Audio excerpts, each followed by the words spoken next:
আসসালামু আলাইকুম ভিউয়ার্স, আল্লাহর অশেষ রহমতে আলহামদুলিল্লাহ সবাই ভালো আছেন। আজকে এই ভিডিওর মধ্যে যে বিষয় বা যে দেশ ভিসা নিয়ে আলোচনা করব সেটি হচ্ছে স্লোভাকিয়া। স্লোভাকিয়া ইউরোপের সেনজেনভুক্ত একটি দেশ এবং এই দেশের পার্শ্ববর্তী যে সমস্ত দেশ রয়েছে আপনি দেখবেন যে এই দেশের পাশে রয়েছে ইউক্রেন, পোল্যান্ড এবং রাশিয়া এবং হাঙ্গেরির বর্ডার কিন্তু এই দেশের সাথে সংযুক্ত রয়েছে।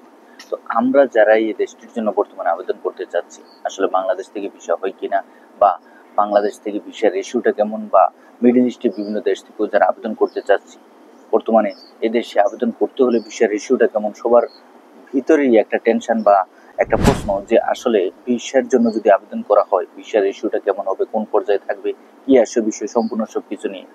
তো যাই হোক ভাই, বর্তমানে এই দেশটির জন্য আমরা যারাই আবেদন করতে চাচ্ছি, আপনি যদি আবেদন করেন, আবেদন করার ভালো একটি সুবর্ণ সুযোগ রয়েছে।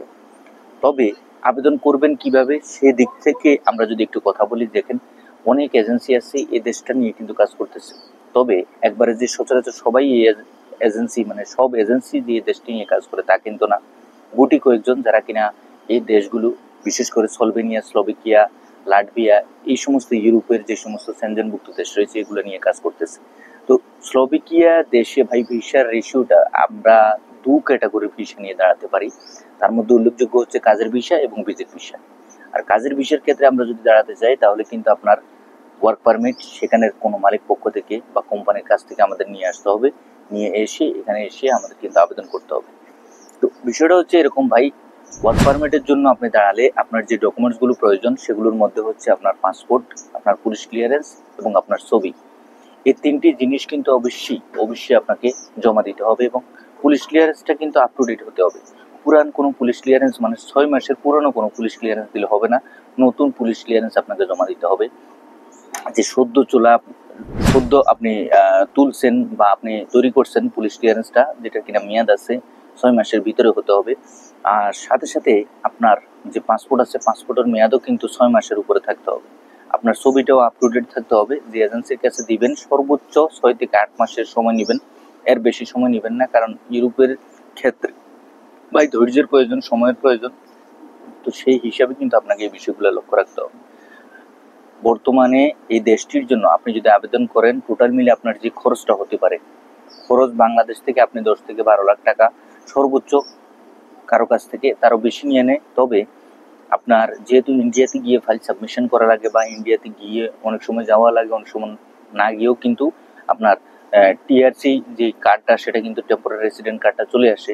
তো সেই হিসাবে কিন্তু আপনাকে কিন্তু ইন্ডিয়াতে যদি যাওয়ার প্রয়োজন পড়ে খরচের পরিমাণটা আরও বেড়ে যাবে। এই হচ্ছে ভাই টোটাল মিলে আপনার খরচ, আপনার এজেন্সি এবং আপনার যে কাজের যে পরিস্থিতি বা ভিসার ইস্যুটা বা কী কী ডকুমেন্টস লাগবে সেগুলো সম্পূর্ণ সব কিছু। আরেকটি বিষয়, বর্তমানে এই দেশটির জন্য আমরা যদি আবেদন করি তাহলে কি কি কাজ পাওয়া যায়। কাজের ক্ষেত্রে ভাই যে বিষয়টা সেটা হচ্ছে, দেখেন কাজের হিসাব করতে গেলে কিন্তু অনেক কাজই আছে। যেমন ধরেন ফ্যাক্টরির কাজগুলা বা ক্লিনিং এর কাজগুলা এবং আপনার হচ্ছে কনস্ট্রাকশন ভিত্তিক কাজ তেমন একটা নেই বললেই চলে, বা রেস্টুরেন্ট ভিত্তিক কাজগুলো। তো এই দেশটির জন্য বর্তমানে যে ভিসার রেশিও একবার হাই প্রফেশনাল পর্যায়ে আছে, মানে অনেক বেশি আছে তাও কিন্তু না। তবে আপনার কাগজপত্র ডকুমেন্ট যদি সম্পূর্ণ সবকিছু ঠিক থাকে, ইনশাল্লাহ ভিসা হওয়ার সম্ভাবনা সবচেয়ে বেশি থাকে। বাংলাদেশ থেকে আমরা যারা যেতে চাচ্ছি অবশ্যই আপনাকে দীর্ঘ পরিকল্পনা বলতে এটাই যে আপনি যেহেতু জমা দিবেন, আপনার ডকুমেন্টসগুলো আগে রেডি করতে হবে। অনেকেই ডকুমেন্টস না রেডি করে কিভাবে জমা দিবেন সেটার জন্য আপনি প্রস্তুতি নিয়ে নেন, কিন্তু না ভাই, আপনি ডকুমেন্টসগুলো আপনার রেডি আছে কিনা, বিশেষ করে আপনার পাসপোর্ট, পুলিশ ক্লিয়ারেন্স এবং আপনার ছবি, এগুলো আপনার রেডি আছে কিনা, এগুলো জেনে শুনে বুঝে আপনি যেই এজেন্সির কাছে যাবেন ওই এজেন্সি আপনার জন্য কতটুকু ভালোভাবে কাজ করবে। মূলত যে সময়টা, বিশেষ করে 6 থেকে 8 মাস কিন্তু লম্বা একটি সময়। তো এই লম্বা সময়ের ভিতরে উনি আপনার জন্য সঠিকভাবে সে কাজটা করতে পারবে কিনা, বা তারও যদি বেশি সময় লাগে সেক্ষেত্রে আসলে আপনার যেই পেমেন্ট সিস্টেমটা সেটা আপনি কিভাবে কি পূরণ করবেন, সম্পূর্ণ সবকিছু কিন্তু আপনাকে কথাবার্তার মাধ্যমে বুঝে শুনে সামনে অগ্রসর হতে হবে। মূলত ভাই ইউরোপের ক্ষেত্রে আপনি দেখেন যে কোনো দেশের জন্য আমরা দাঁড়াই না কেন, প্রত্যেকটা দেশের ভিসা পাওয়ার ক্ষেত্রে কিন্তু অনেক লম্বা সময় লেগে যায়। স্টেপ বাই স্টেপ কিন্তু আমাদেরকে অনেক দীর্ঘ সময় অপেক্ষা করতে হয়। তারই ধারাবাহিকতা এই স্লোভাকিয়া দেশটির জন্য কিন্তু আপনাকে কিন্তু অনেক লম্বা সময় অপেক্ষা করতে হবে। মূলত যারাই জমা দিতে চাচ্ছেন, আপনার ইন্ডিয়াতে যাওয়ার প্রয়োজন হতে পারে 80% উপরে, মানে আপনাকে কিন্তু ইন্ডিয়াতে যাওয়ার প্রয়োজন হতে পারে। যদি ইন্ডিয়াতে আপনি যাওয়ার প্রয়োজন পড়ে তাহলে সেক্ষেত্রে কিন্তু আপনার হয়তো বা মেডিকেলও করার প্রয়োজন পড়বে। তো আপনাকে এই বিষয়টাও খেয়াল রাখতে হবে, মেডিকেল আপনি করা লাগবে কি লাগবে না, এটাও কিন্তু আপনার এজেন্সির সাথে ভালোভাবে বুঝে শুনে আপনি সামনে অগ্রসর হবেন। সবাই ভালো থাকবেন, সুস্থ থাকবেন। আগামীতে নতুন দেশে নতুন কোনো আপডেট নিয়ে খুব শীঘ্রই আপনাদের সামনে উপস্থিত হবো। আল্লাহ হাফেজ।